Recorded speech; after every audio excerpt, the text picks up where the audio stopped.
Why did the United States enter World War II in Europe? When I made these videos a few years ago, I gave you the obvious answer.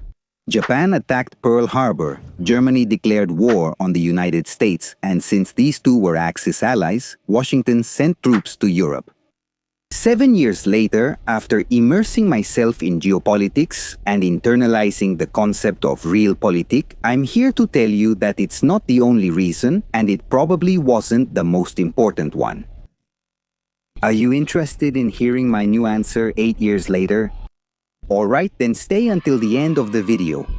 Can you imagine what your own voice would sound like speaking Chinese, German, or Urdu? With Bright, it's possible. It's the most affordable and accessible AI-powered dubbing and video editing platform on the market.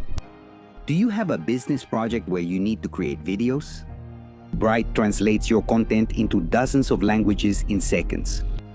Click on the link in the description and the first comment to get a 20% discount with my code CBAS20.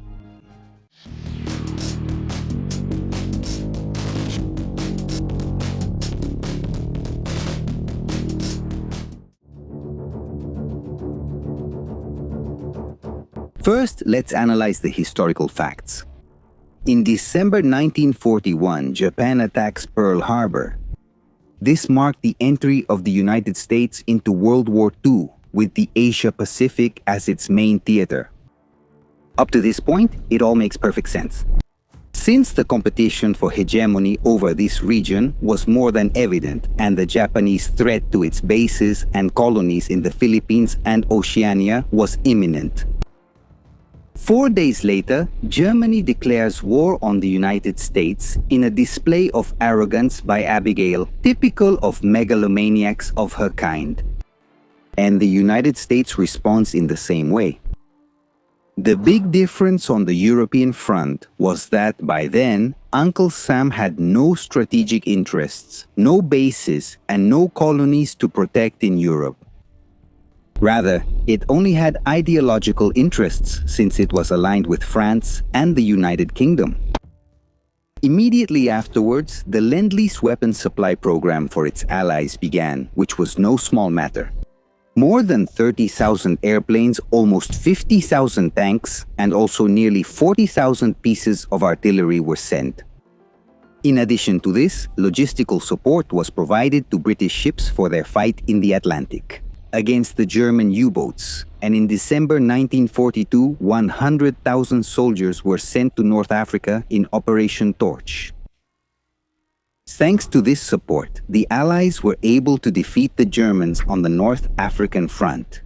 The previous step for the invasion of Italy, which marked the beginning of the decline of the Axis powers on European soil. Do you think that all this tremendous support for the Western Allies was just about defending democracy and freedom? Or maybe to weaken the opposing side in their fight against Japan? Let me know in the comments, I'll tell you my opinion shortly. But did the United States' most important intervention in Europe begin on this very day? The beginning of the Normandy landings in June 1944. By that time, the German defeat was already imminent, since Italy was already divided after the Allied invasion. And the Soviets kept advancing on the Eastern Front ever since the victory at Stalingrad. Do you still claim that the US landed in Normandy only for these two reasons? Whoever rules Eastern Europe will dominate the Heartland. Whoever rules the Heartland will dominate the world island, that is Eurasia. Whoever rules Eurasia will control the world.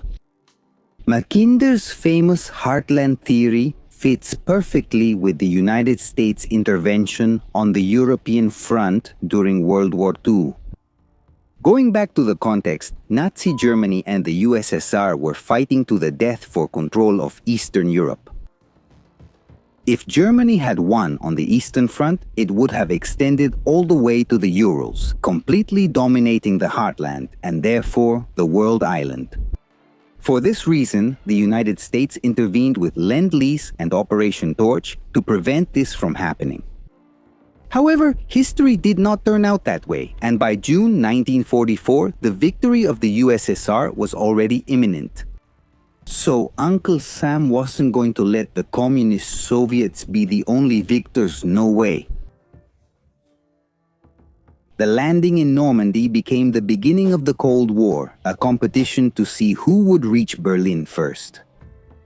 Without this intervention, maybe the Iron Curtain wouldn't have even existed, and the USSR would have become the hegemonic power in Europe. Ergo, it would have dominated the world island by exerting economic and political rather than ideological influence over all of Europe. With a single power dominating Eurasia from the heartland, the world economy would be different. Today, maritime trade, which the British and Americans worked hard to develop, represents more than 80% of the total. If a power came to dominate all of Eurasia uncontested, whether it was the USSR or Nazi Germany, probably more land trade than maritime trade would have developed during the post-war period, with Eastern Europe as the epicenter, across Europe and Asia as a single geographic bloc.